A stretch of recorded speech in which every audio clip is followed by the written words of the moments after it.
got you.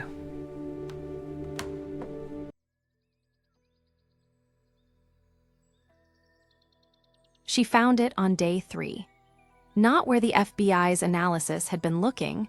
The official investigation had been focused on the primary accounts, the ones that had been flagged in the original tip-off. She had been looking there too, out of professional habit, while simultaneously running a secondary search through the subsidiary architecture. The kind of search that required patience and the specific ability to look at a company's financial structure not as a set of accounts, but as a system, to look for the places where the logic did not quite add up, the small breaks in the pattern that most people would dismiss as rounding errors or legacy code.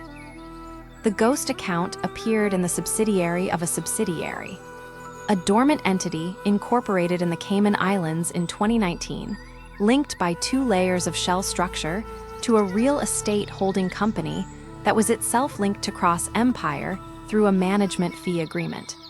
Entirely legitimate on the surface. The kind of thing that appeared in every large multinational's accounts and meant nothing. Except this one was not dormant. It had been receiving regular transfers, small, variable amounts, well below the automatic reporting thresholds, for 3 years. She ran the totals and sat back in her chair and exhaled very slowly. Not 200 million. More. The structure was deeper than the FBI had estimated. She had found the edge of something very big and very deliberately hidden, and the architecture of the hiding was elegant, the specific elegance of someone who was either a forensic accounting genius or had access to one. She was the forensic accounting genius the FBI deployed, which meant she was looking at the work of someone at her level. She pulled up Victor Hale's professional history, started reading, stopped at year 6.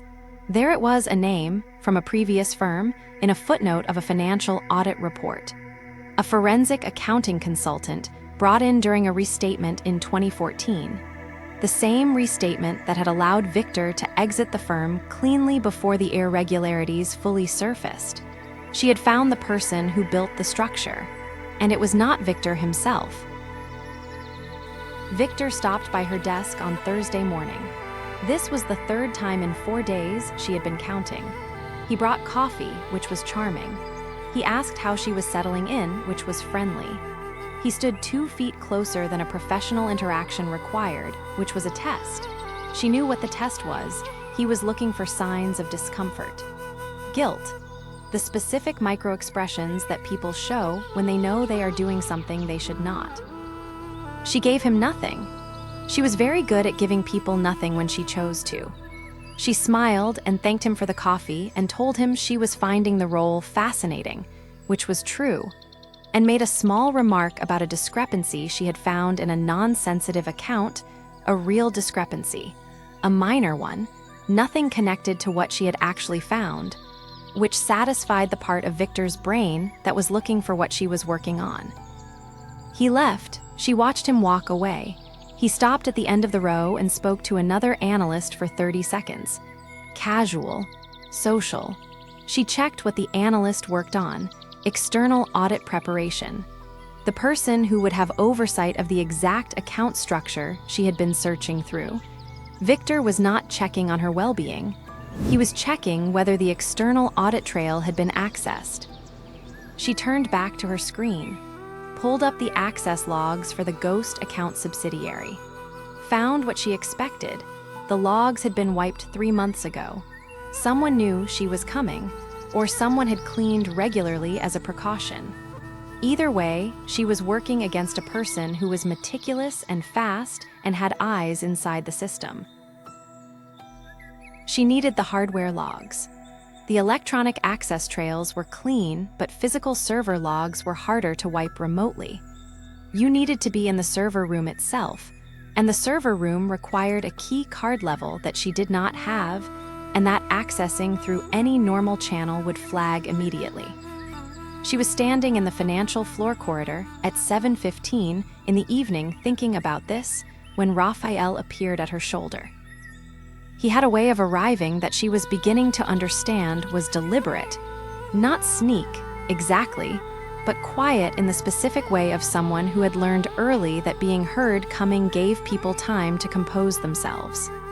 He said, without preamble, that he had seen her access request log and that he knew what she needed and to follow him. She followed. The server room was 3 floors below on a sublevel that most of the building's employees did not know existed. It was cold and loud with the white noise of cooling systems and lit in blue-white fluorescent that stripped everything of warmth. It was about 4 meters wide. Rafael used his key card, and the door sealed behind them, and the sound outside disappeared, and she was alone with him in a cold room the size of a large bathroom, surrounded by servers. He showed her the physical log's access point. She moved past him to reach the terminal. In the narrow space, their shoulders almost touched. She was aware of him in the way that she was becoming inconveniently aware of him, the specific quality of his nearness, the particular warmth of him against the cold room. She focused on the terminal, found the log she needed, started copying. He said, standing close behind her and looking at the same screen, "Victor wiped the digital trail 3 weeks ago. I know because I have a logging system running that he doesn't know about. He's been doing routine maintenance on his own cover every 6 weeks since he started. He's very careful." He said this in the flat professional tone he used for everything. Then he said, quieter, with a quality she had not heard from him before, "My father used to say that the most dangerous people were the ones who made being careful look easy." She looked up from the screen and found him closer than she expected. His eyes were very dark in the blue light. She held the contact for exactly 1 second too long before she looked back at the terminal. The company event was Friday evening. A quarterly drinks reception for the financial department, mandatory attendance, exactly the kind of event that gave Victor optimal conditions to perform warmth and access and information simultaneously. Sienna had been dreading it for different reasons. She had been in the building 6 days. 6 days of building a cover, building a parallel case, and building a level of awareness of Rafael Cross that she could not seem to calibrate down to professional regardless of how many times she told herself to. Victor found her within 15 minutes. He was very good at this, the social approach, the drift across a room, the arrival at your side that felt casual. He talked to her about the department, about her impressions, about a conference in London the following quarter. She answered everything. She watched his eyes while his mouth was doing something else. Across the room, Rafael was talking to 3 board members. He was not looking at Victor. He was not looking at Sienna. He was completely engaged with his conversation. She knew he was watching anyway.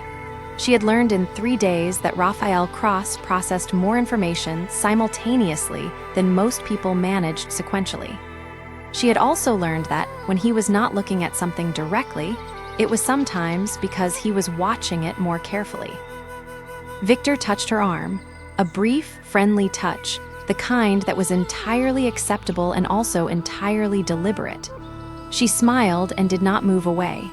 She saw, from the corner of her eye, the specific stillness that went through Rafael's posture when it happened. He did not look over. He kept his face completely neutral, but his hand, at his side, closed very slowly into a fist and then opened again. I've been thinking, Mia, you are exceptional at your work. I'd hate for anything to happen to your career here or outside it. Are you threatening me, Victor? Not at all, just looking out for you.